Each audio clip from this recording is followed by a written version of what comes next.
গাজার পর যুদ্ধবিরতি ভেঙে লেবাননেও হামলা চালিয়েছে ইসরায়েল। তাদের দাবি ২২ মার্চ শনিবার লেবানন থেকে ইসরায়েল লক্ষ্য করে রকেট হামলা চালানো হয়। এর পরিপ্রেক্ষিতে তারা দেশটির সশস্ত্র গোষ্ঠী হিজবুল্লাহর ঘাঁটি লক্ষ্য করে হামলা চালাতে শুরু করে। তবে হিজবুল্লাহ দাবি করেছে তারা ইসরায়েলে কোনো হামলা চালায়নি, যুদ্ধবিরতিও মেনে চলছে তারা।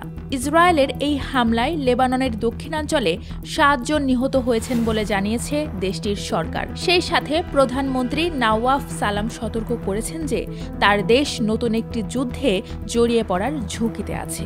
তিনি সতর্ক করে আরও বলেন, ইসরায়েলের এই নতুন অভিযান লেবানন ও লেবানিজ জনগণের জন্য দুর্ভোগ বয়ে আনবে। ইসরায়েলি বাহিনী ও লেবাননের সশস্ত্র গোষ্ঠী হিজবুল্লাহর পাল্টাপাল্টি হামলার পর ২০২৪ সালের নভেম্বরে যুদ্ধবিরতি কার্যকর হয়েছিল। এরপরে প্রথমবারের মতো দেশটিতে এই হামলা চালাল ইসরায়েল।